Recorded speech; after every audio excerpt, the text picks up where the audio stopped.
Hi everybody, welcome to my homestead and welcome to my channel. In this video, I want to go over two things. I want to go over this talk by Brigham Young. Okay, this was given at the Tabernacle in Salt Lake, April 8th, 1855. And it talks about the blood of Israel and the Gentiles. I had forgotten about this, and then I came upon it again as I was doing the last video, and so I wanted to read through this. And then also this article uh, of the House of Israel by Daniel H. Ludlow, and this is from January 1991, Ensign. Okay, and so we're going to be talking about the more literal aspect of, are you from Israel? Does it matter? And of course it matters, but you don't necessarily have to be literally of Israel to be part of the house of Israel, because we know that you can be adopted in. But here are introduced a couple interesting concepts.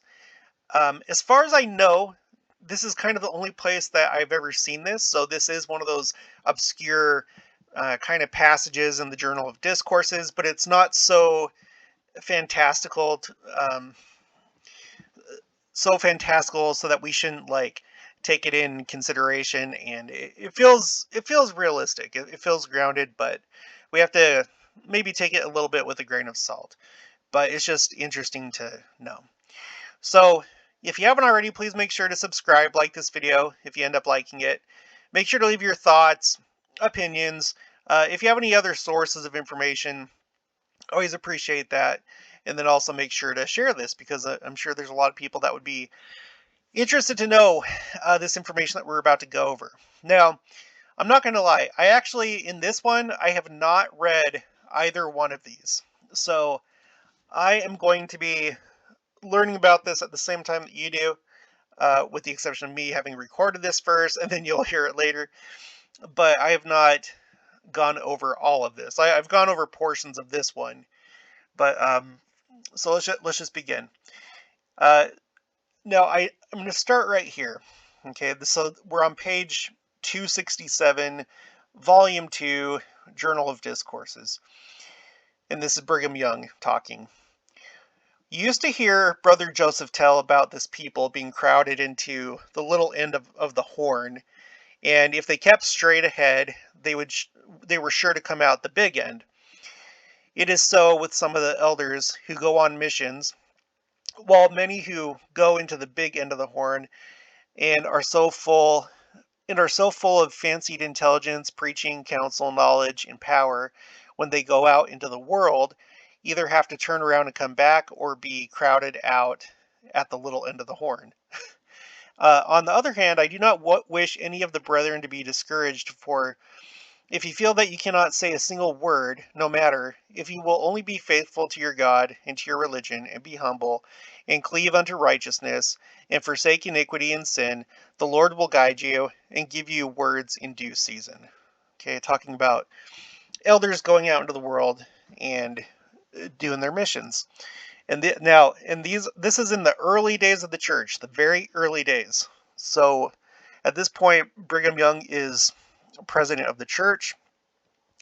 Okay, so this is like in the dawning, basically, of this dispensation.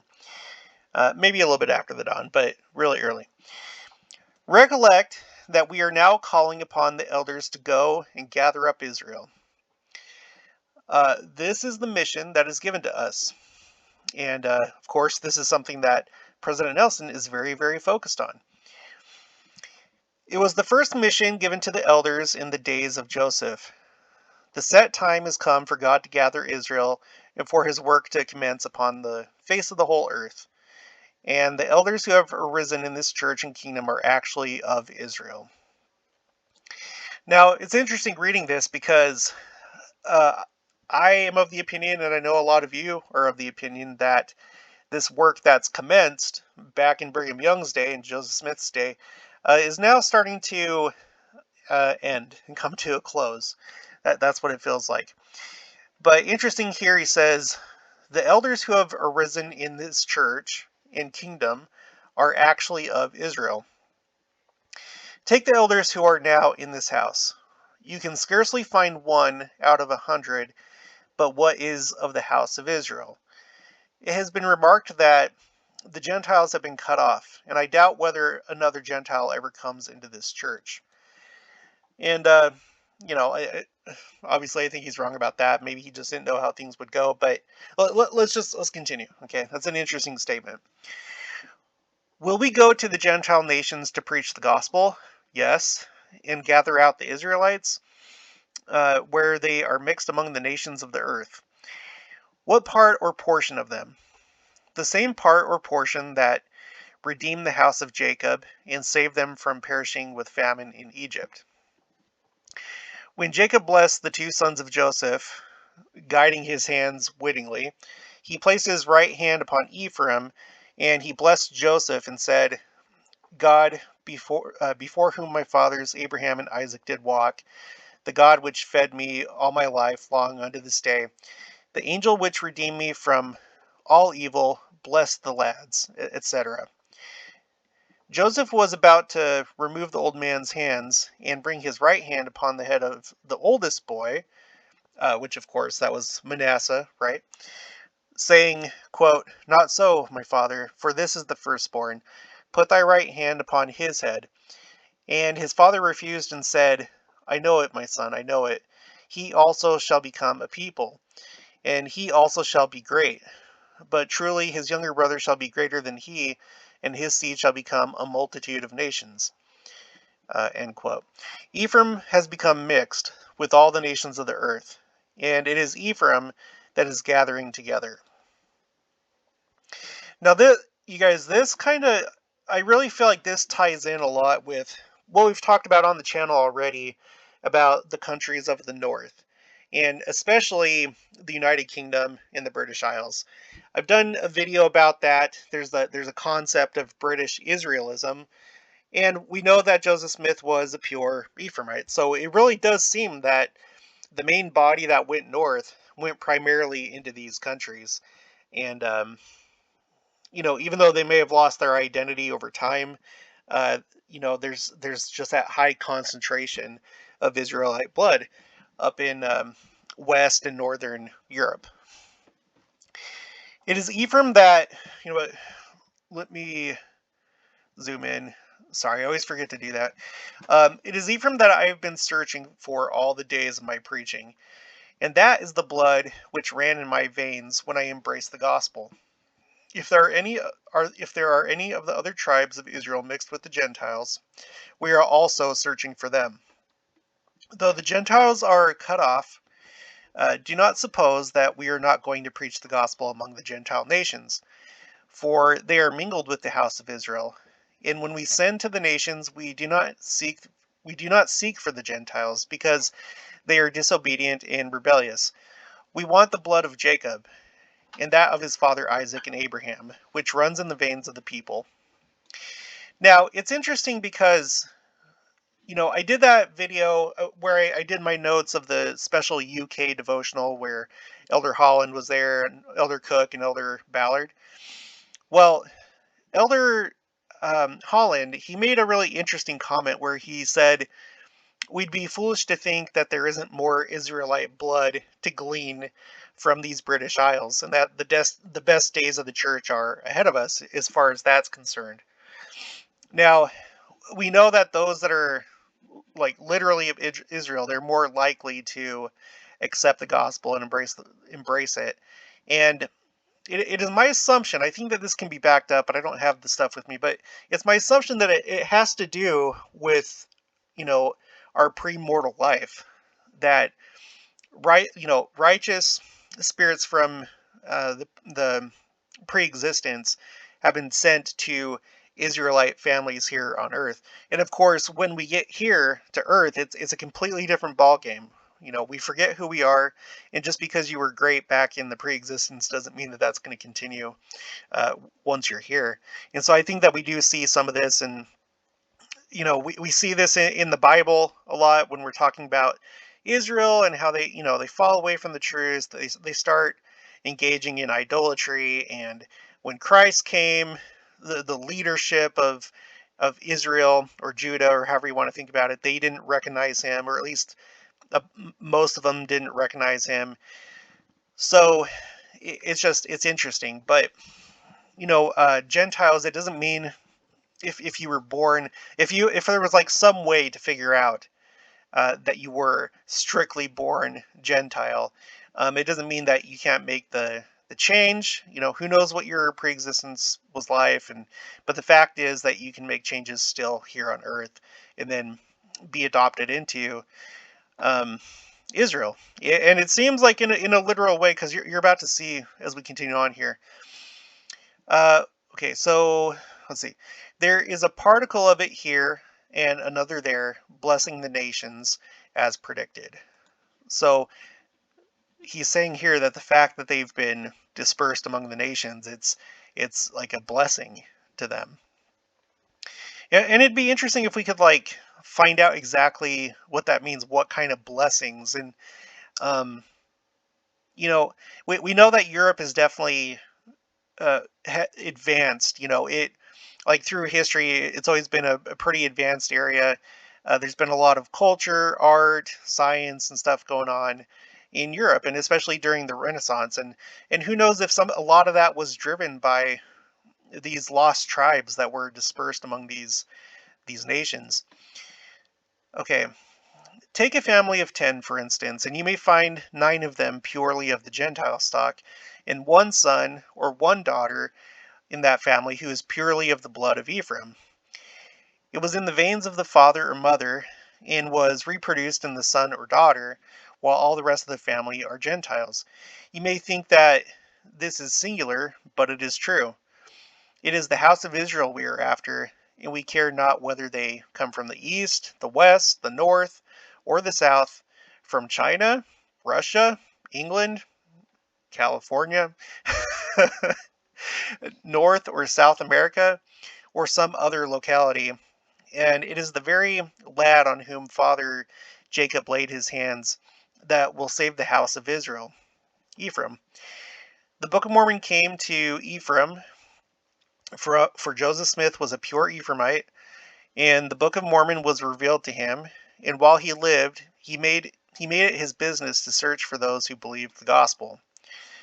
Again, if a pure Gentile family believes the gospel of Jesus Christ and yields obedience to it, in such a case I will give you the words of the prophet Joseph. Quote, when the Lord pours out the Holy Ghost upon that individual, he will have spasms, and you'll think that he was going into fits. End quote. Joseph said that the Gentile blood was actually cleansed out of their veins, and the blood of Jacob made to circulate in them. And the revolution and change in the system were so great that it caused the beholder to think they were going into fits. Now, again, like I said in the other video, I'm not sure that I've necessarily witnessed that. There's probably going to be people that are going to want to be like, oh no, that's just, they didn't know what they were talking about. I don't know, maybe it does happen sometimes. Who the heck knows, Um, what what if somebody like gets baptized and later they feel sick, and are they going to be like, oh, I think that the baptism made me sick. My blood is being cleansed. It's not like they would know, but I mean, I don't know. Yeah, it's just an interesting idea. Again, we probably should take it with a little bit of a grain of salt, just because I'm not aware of other places where you can find this idea, but it kind of makes sense. And when it talks about blood, I mean, who knows if that's talking about DNA? Maybe there's like some coding in the DNA that's changed, and then you have like that mark, the mark of Israel. I don't know. I don't know how it works, but I wouldn't be surprised if this was actually the case, because um, with God, all things are spiritual, but that includes the physical world. Like everything that happens in this temporal world, when it comes to God, it's actually spiritual. Um, you've heard that said before, and it seems like everything in the physical world is basically a reflection of the spiritual world, if that makes sense. So I guess I just wouldn't be surprised. There is a lot of emphasis on bloodlines in the scriptures, and that could be disheartening to some because they think, oh well, we're never gonna be recognized as part of Israel. We're just a Gentile or whatever. But there has been this dispersion. We had the northern kingdom that was dispersed by the Assyrians, and they seem to have gone, all over the place. In fact, I've done videos about how there are people that in India and in Afghanistan and also in China and stuff that believe that they are descended from the northern kingdom. And some of them have actually returned to Israel under the law of return that's there in Israel. A lot of them, like I said, probably the main group went up north into Europe, and then from there into the United States and Canada and Australia and so on and so forth, South Africa. Um, okay, and then we also had the Southern Kingdom when Babylon came in. They took over Judah, and there was another diaspora of Jews at that time. And then also after the Romans destroyed Jerusalem and the temple, there was another diaspora there. So they've been pretty well scattered. Um, but I think it's made it so that again, all the nations could be blessed, and you know just that there could be that presence of Israel in all the nations. Um, so anyway, let's continue. If any of the Gentiles will believe, we will lay our hands upon them, that they may receive the Holy Ghost, and the Lord will make them of the house of Israel. They will be broken off from the wild olive tree. Remember Jacob chapter 5. That's one of my favorite chapters, by the way, of the Book of Mormon. They'll be broken off from the wild olive tree and be grafted into the good and tame olive tree, and will partake of its sap in fatness. If you take a bud and inoculate it into another tree, it ceases to receive nourishment from its original stock. It must, however, receive nourishment, or it'll die. Where must it receive its nourishment from? From the tree into which it has been introduced. It is supported by it and becomes incorporated with it. So is the house of Israel and the Gentile nations. If the Gentiles are grafted into the good olive tree, they will partake of its root and fatness. You understand who we are. We are of the house of Israel, of the royal seed, of the royal blood. And again, that's why I think a lot of these genealogies are in the scriptures. You definitely have some to show that Christ descent, his descent, and that he was the rightful heir um, to the kingdom. But on top of that, just the line back all the way to Adam. You have the patriarchs from Adam down to Enoch, and then down to Noah, and then from Noah down to Abraham. Well, before that, if I remember right, it's Noah's son Shem, because there was Shem, Ham, and Japheth, and Shem would have been the line that the priesthood would have gone down, and then from there down to Abraham, and then Isaac and Israel, and so yeah, it's important. It is important.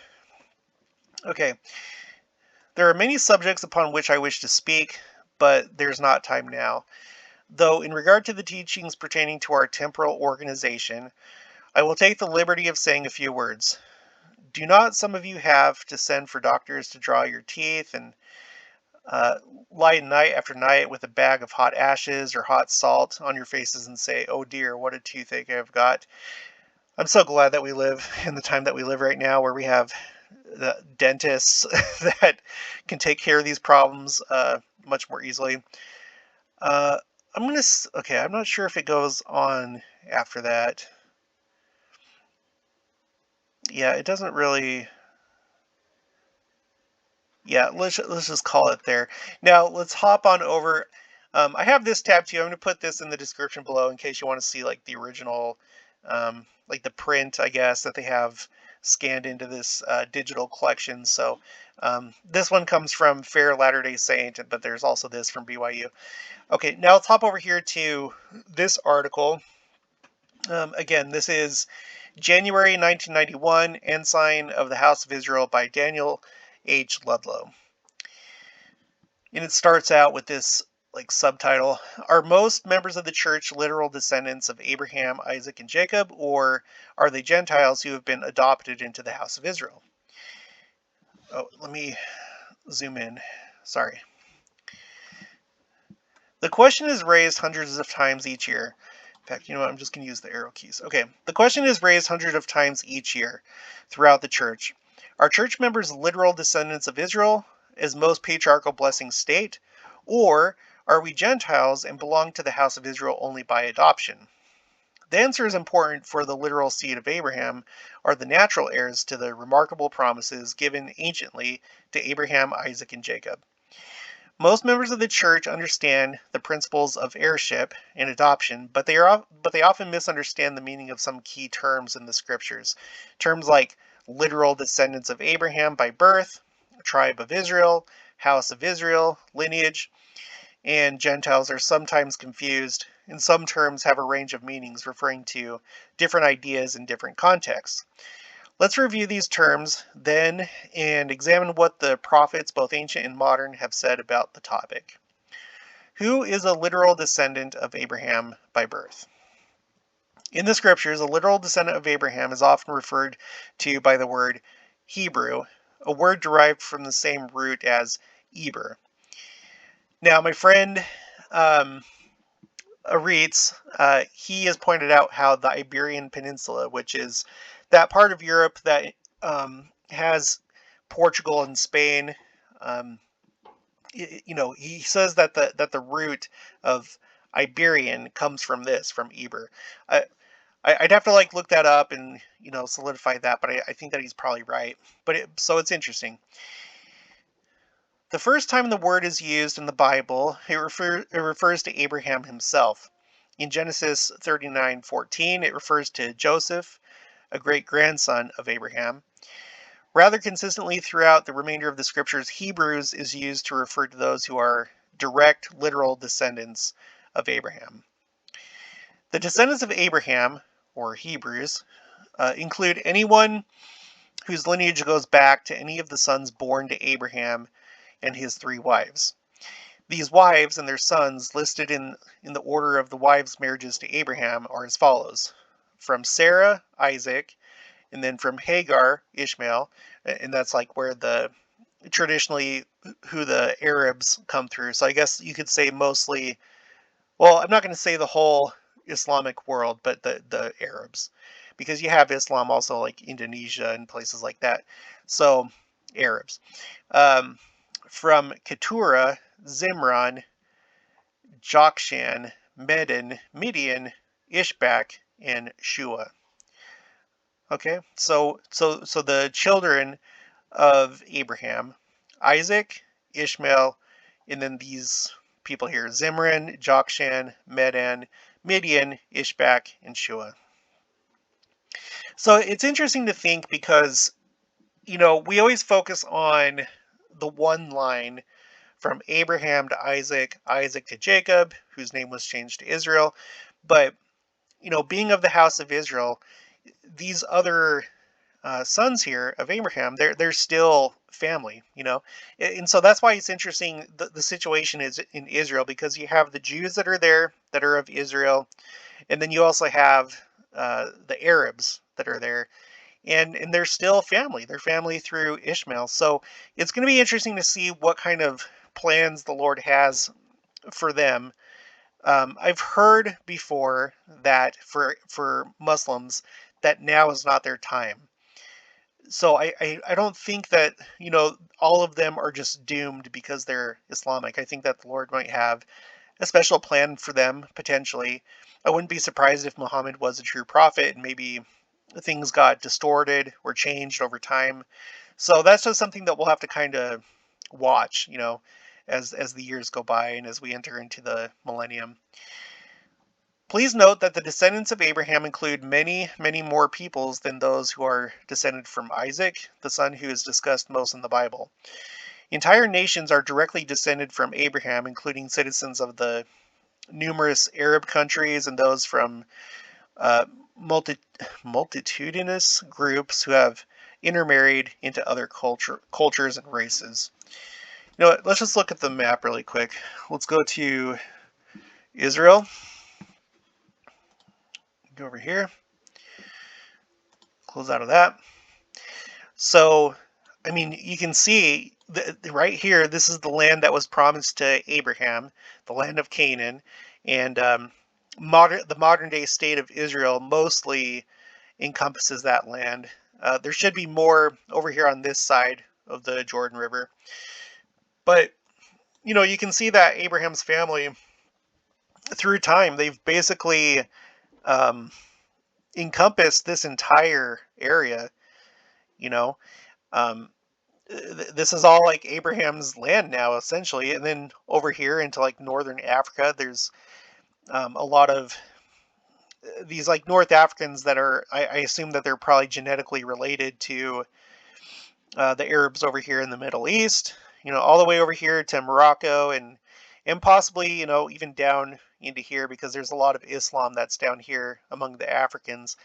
And then there was the occupation of Islam when they came and they occupied the Iberian Peninsula, and they drove the Christians up into the north. Up here, they were there for I think it was about 800 years or so for a very long time. So even to this day, there's probably a lot of Iberians or Spanish and Portuguese that have this Arab blood in them. I would assume. That's my understanding of history. And then they, of course, they kind of like went over this way when Islam started. They conquered this way and then up into here. They came up into Turkey, and then they made their way across here all the way to Indonesia.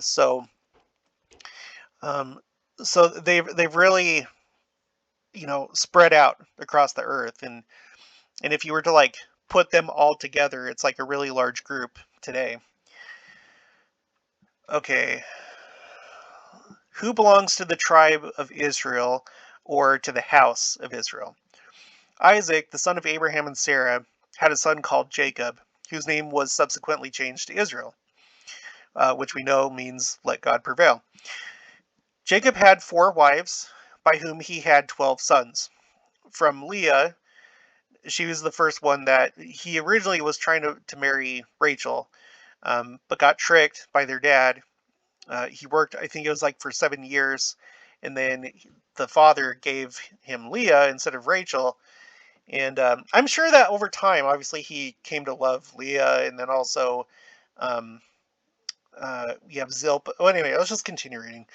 Okay, from Leah, the first wife, Reuben, Simeon, Levi, Judah, who Christ comes through. It's interesting that Christ comes through Leah's line, and then you have Levi, where the Levites come through. So, of course, all the 12 tribes, are special, but these are two particularly important tribes, Levi and Judah. Issachar and Zebulun. From Rachel, Joseph and Benjamin. From Bilhah, Dan and Naphtali. And it's interesting. Now, when you read the scriptures or you listen to the audio version of the scriptures online, the guy pronounces this Naphtali, but I think we might also call it Naphtali because you have Naphtali Bennett, who's currently the prime minister in Israel at the time of this recording, January 2022. So Bilhah had Dan and Naphtali, and then, and by the way, it's been mentioned that Dan, his name shows up in many places, but places like Denmark, for example, they believe that that's one reason why it's called that. It's like Dan, and there's been like other places too. Um, anyway, that's the subject for another time. Okay, so and then from Zilpah, there's Gad and Asher. The descendants of these 12 sons have been divided into separate family tribes, each carrying the name of the son of Israel through whom they were born. Reuben, Simeon, etc. Collectively, the descendants of the tribes of Israel are known as the house of Israel and are called Israelites. Obviously, all Israelites, descendants of Jacob, are Hebrews, descendants of Abraham, but not all Hebrews are Israelites because Hebrews is the larger group um, that with Abraham and all those the other sons. Additionally, family names are used for some groups in the house of Israel. The descendants of Judah, the fourth born of the son of Jacob, for example, are known as Jews. And the descendants of Ephraim, a son of Joseph, are called Ephraimites. In summary, then, the literal descendants of Abraham, Hebrews, include the descendants of Jacob, Israelites, Judah, Jews, and Ephraim, Ephraimites, all of whom are mentioned extensively in the scriptures. However, the descendants of Abraham also include many additional peoples who would be included in the Lord's promise to Abraham. I will multiply thee and thy seed after thee like unto these stars, and if thou canst number the sands, so shall be the number of thy seeds. Who is Gentile? The basic meaning of the word Gentile is foreign, or other, or non. Thus, to a Hebrew, a Gentile is a non-Hebrew. To an Israelite, a Gentile is a non-Israelite. And to a Jew, a Gentile is a non-Jew. In this sense, some Latter-day Saints have referred to those who are not members of the church as Gentiles, even though the non-members might be Jews. The word Gentile might be used in several different ways to refer to family, religious, political, or even geographical relationships. For example, a person might be considered an Israelite in a family or blood sense, but might be called a Gentile in a political or geographical sense because he lives in a land or nation that is primarily Gentile or non-Israelitish. What does the term lineage mean as it pertains to patriarchal blessings? The basic meaning of lineage is, quote, descent in a line from a common progenitor, end quote. Thus, in a patriarchal blessing, lineage is being declared from Abraham or Israel or Ephraim, etc., when terms indicating direct descent are used, such as son of, daughter of, seed of, blood of, descendant of, or from the loins of. Okay, so thus in a patriarchal blessing, lineage is being declared when terms indicating direct descent are used. Okay. Concerning the responsibility of the patriarch to declare such lineage, the first presidency of Heber J. Grant and J. Reuben Clark Jr. and David O. McKay announced, quote, patriarchal blessings contemplate inspired declaration of the lineage of the recipient, end quote. Patriarchs have also been counseled, quote, a vital part of every patriarchal blessing is the declaration of lineage. The patriarch should be responsive to the whisperings of the Spirit as he identifies the lineage and the special promises and blessings attendant thereto. The declaration of lineage is to come by the promptings of the Holy Ghost. This inspiration can come to the patriarch regardless of the race or nationality of the person receiving the blessing. Interesting, end quote. Now, one thing I would love to get my hands on, and I'm assuming that only the very top, the apostles maybe in first presidency can see like the breakdown of like how many we have from each tribe. It would be really, really interesting to see those numbers. I've heard it said before that, that basically someone was talking about the 144,000 and how it's not possible that we've had the 144,000 yet because everyone is primarily in the church from Ephraim and from Manasseh. But what my response to that is that we don't know. Okay, because first we have to assume that you're interpreting that scripture correctly, that it's not figurative or that it's not representing something else. If it is literal, then we don't have access to those numbers. We have no idea. All we have is just hearsay from everybody sharing their patriarchal blessings. So anyway, it would just be really interesting to know that information. Okay, in view of the foregoing statements, we can see that the lineages declared in patriarchal blessings are almost always statements of actual bloodlines. They are not simply tribal identifications by assignment. That's interesting. I'm going to read that again. In view of the foregoing statements, we can see that the lineages declared in patriarchal blessings are almost always statements of actual bloodlines.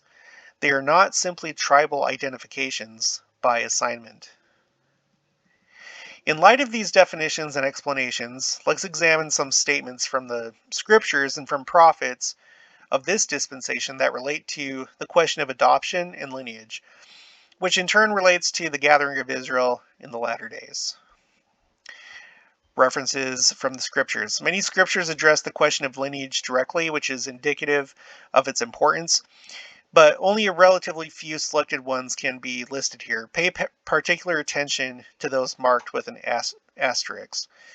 Now, I'm not going to go through all these scriptures, but I will put the link to this article below in case you want to do an even deeper dive. But it looks like there's a lot. We got scriptures from Genesis, Deuteronomy, Isaiah, Jeremiah, Daniel, Amos, Micah, Zechariah, Romans, Galatians, Ephesians, 1st Nephi, 2nd Nephi, Jacob, Helaman, Mormon, Doctrine and Covenants, Abraham, Joseph Smith, Matthew, Joseph Smith, History. Space will permit only brief quotations from 3 of these scriptures. Okay, so you don't want to quote them all here? Okay. Abraham 2, verses 9 through 11. Thou shalt be a blessing unto thy seed. Okay, wait. Thou shalt be a blessing unto thy seed after thee, that in their hands they shall bear this ministry and priesthood unto all nations, and it will bless them through thy name. For as many as receive this gospel shall be called after thy name, and shall be accounted thy seed, and shall rise up and bless thee as their father.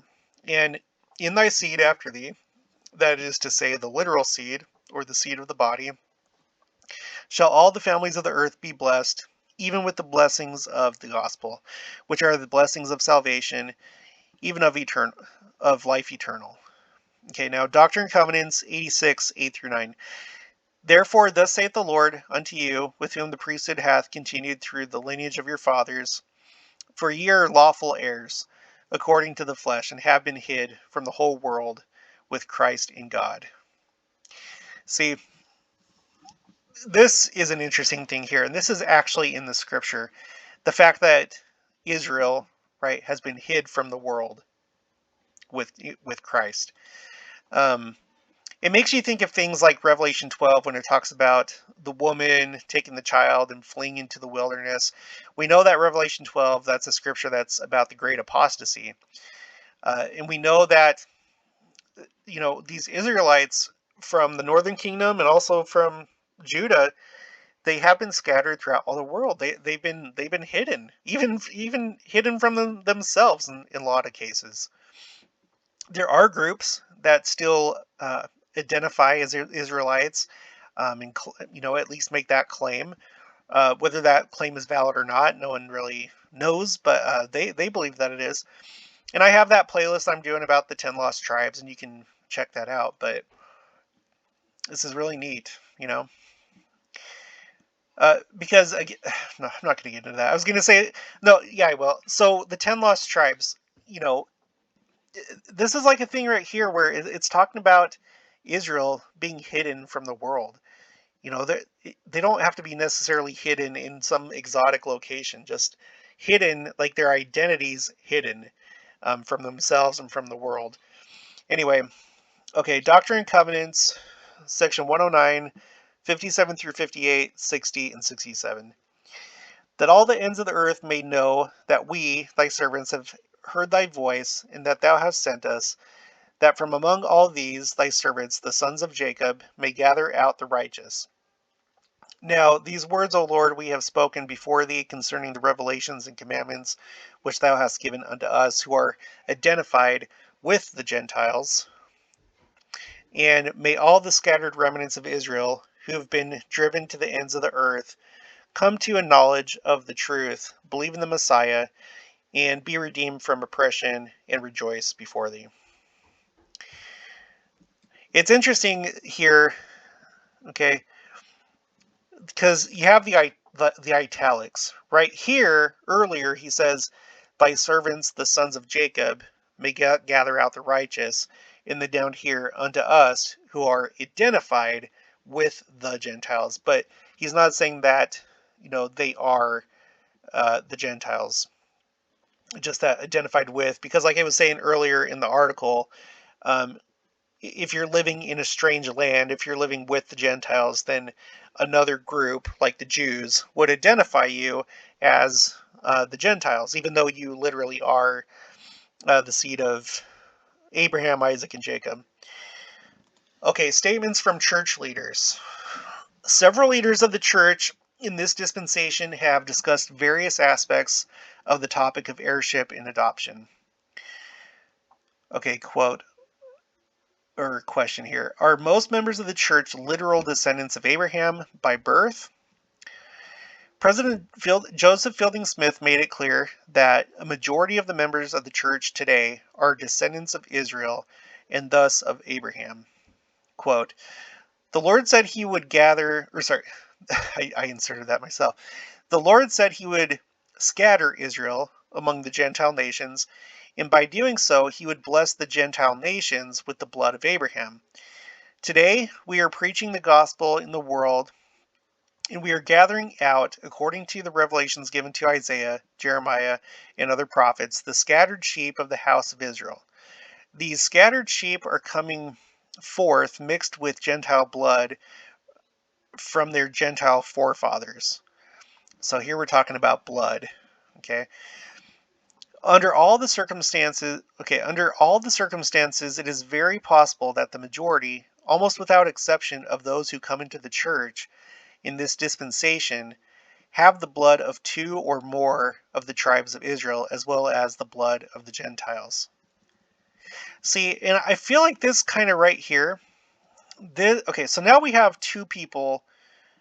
We have Joseph Fielding Smith and Brigham Young talking about blood, and the idea that only those that have the literal blood of Israel actually enter into the church.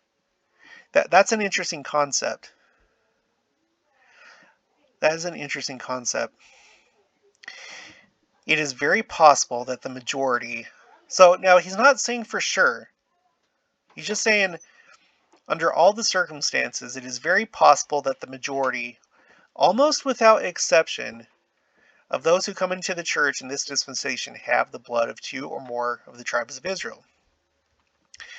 And I think we had just read that over here as we were reading from Brigham Young. Give me just 1 second. I think I can actually find it.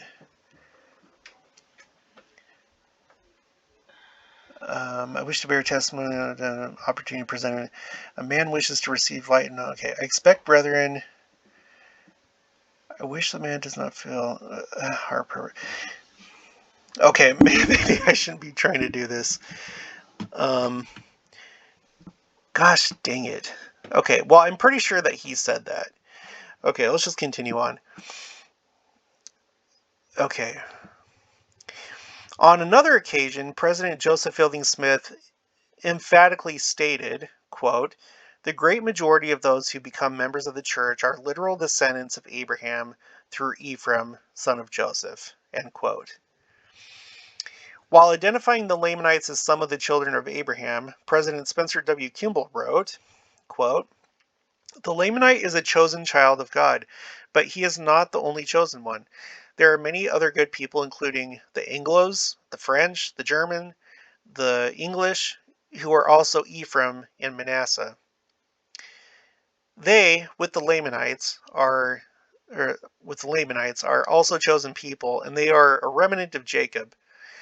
The Lamanite is not wholly and exclusively the remnant of Jacob, which the Book of Mormon talks about. We are all of Israel. We are of Abraham and Isaac and Jacob and Joseph through Ephraim and Manasseh. We are all of us remnants of Jacob. Concerning the subject of the gathering of Israel, President Brigham Young stated, quote, "The set time has come for God to gather Israel and for his work to commence upon the face of the whole earth." You know what? I think here it is. I think this is from what we just read. And the elders who have arisen in this church and kingdom are actually of Israel. Yeah, take the elders who are now in this house, and you can scarcely find one out of 100 who is not of the house of Israel. Yes, we did. Here it is. Sorry. So stupid. Here it is. Cool. Okay, yeah, so scarcely find one out of 100 who is not of the house of Israel. We will go to the Gentile nations to preach the Will we go to the Gentile nations to preach the gospel? Yes, and gather out the Israelites wherever they are mixed among the nations of the earth. Ephraim has become mixed with all the nations of the earth, and it is Ephraim that is gathering together. If there are any of the other tribes of Israel mixed with the Gentiles, we are also searching for them. We want the blood of Jacob in that of his father Isaac and Abraham, which runs in the veins of the people. It is the house of Israel we are after, and we care not whether they come from the east, the west, the north, or the south, from China, Russia, England, California, North or South America, or some other locality. The Book of Mormon came to Ephraim, for Joseph Smith was a pure Ephraimite, and the Book of Mormon was revealed to him. Now, again, there have been groups that I have read about that claimed to be descended from Israel, from the Northern Kingdom, that say that they essentially went eastward and they went into this area of Persia and also Afghanistan, but then also traveled over here, kind of like in this area where China is. Okay, China. And then there was one that I think it was the most recent one that I studied. I think they were called the Bene Manasseh. So, like, they believe that they were mostly from Manasseh. They kind of came over here into China, but then they ended up over here in this part of India. Here you have Bangladesh, but like India kind of like creeps up over here and around Bangladesh. And they were mostly settled in these two areas, Manipur and Mizoram. Another interesting thing is that Elder Gong, he is Chinese descent. So uh, it's not surprising, I guess, because of course, their blood is going to filter throughout all the world, most likely. I mean, only the Lord knows how far and how much and what concentration, but it has gone through pretty much the whole world, um, and it's interesting. I want to like look into the Philippines because this is one of the powerhouses of the church. We have a lot of members here in temples. Also Japan as well. And there is a group over here that claims Israelite descent. So, but that's going to be for another day. And then of course we know that the main body went up through here between the Black and the Caspian Sea, through this area here, and then mostly into over here, it would seem. But I wouldn't be surprised if some kind of went over here toward Russia. So here, I would argue, is the North countries. Notice that there's a plurality of countries, so North countries. Okay, so let's go back here. Is it possible for the same person to be an Israelite by birth and yet be considered a Gentile?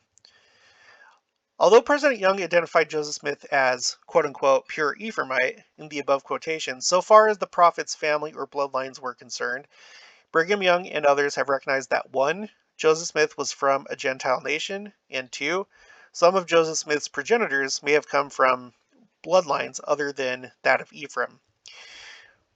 President Joseph Fielding Smith also provided insight on how the term Gentile could apply to Joseph Smith even though he was a descendant of Jacob. Israel, through Joseph, the father of Ephraim. Quote, in this dispensation of the fullness of times, the gospel came first to the Gentiles, then it is to go to the Jews. However, the Gentiles who receive the gospel are, in the greater part, Gentiles who have the blood of Israel in their veins. There's a very significant statement in the words of Moroni, as recorded on the title page of the Book of Mormon. That is, quote, to come forth by way of the Gentile, end quote. How did the Book of Mormon come forth? By the hand of Joseph Smith. Yet we read in the Book of Mormon that Joseph Smith is the descendant of Joseph, who was sold into Egypt by his brethren. Nevertheless, he came by way of the Gentile, according to Moroni's prediction. Thus, Joseph Smith was of the house of Israel so far as his family or bloodlines were concerned, but he came from a Gentile nation and thus might also be considered a Gentile in the political or geographical sense. Okay, and this is actually good because this is something I've actually kind of been concerned about, or not concerned about, but like I've wondered about and haven't been too clear. Now it makes sense. Okay, question: how can a Gentile by birth be adopted into the house of Israel? In considering the principle of adoption, the brethren consistently refer to the significant allegory of the tame and wild olive tree contained in Jacob chapter 5. It is instructive to read and ponder that chapter in company with the following quotations pertaining to those who might be of Gentile blood who have been baptized into the church. Brigham Young, quote, if any of the Gentiles will believe, okay, and we've read this as well. If any of the Gentiles will believe, we will lay our hands upon them, that they may receive the Holy Ghost, and the Lord will make them of the house of Israel. They'll be broken off from the wild olive tree and be grafted into the good and tame olive tree, and will partake of its sap and fatness. It is so with the house of Israel and the Gentile nations. If the Gentiles are grafted into the good olive tree, they will partake of its root and fatness. Okay, so we've read that. Joseph Fielding Smith, quote, every person who embraces the gospel becomes of the house of Israel. In other words, they become members of the chosen lineage, or Abraham's children through Isaac and Jacob, unto whom the promises were made. The great majority of those who become members of the church are literal descendants of Abraham through Ephraim, son of Joseph. Those who are not literal descendants of Abraham and Israel must become such, and when they are baptized and confirmed, they are grafted into the tree and are entitled to all the rights and privileges as heirs. End quote. The clear teaching of the prophets is that few persons not of the blood of Abraham have become members of the church in this dispensation. The terms adopted into the house of Israel or assigned to a tribe of Israel pertain only to the relatively few members. Okay, so this is pretty fascinating. This is fascinating. It is important to remind ourselves that the blessings of eternity are guaranteed for all who are faithful to the gospel of Jesus Christ, regardless of their lineage. Furthermore, those blessings are withheld from anyone who is disobedient and unfaithful, again, regardless of ancestry. As Nephi stated, quote, behold, the Lord esteemeth all flesh in one. He that is righteous is favored of God. And Paul reminds us, they are not all Israel, which are of Israel. Okay, question. What special responsibilities are held by Ephraimites in this dispensation? President Joseph Fielding Smith and others have made it abundantly clear that the descendants of Ephraim hold the presiding keys to carry forth the work of the restoration and of the gathering of Israel in the last days. His statement is as follows, quote, the members of the church, most of us of the tribe of Ephraim, are of the remnant of Jacob. We know it to be the fact that the Lord called upon the descendants of Ephraim to commence his work in the earth in these last days. We know further that he has said that he set Ephraim according to the promises of his birthright at the head.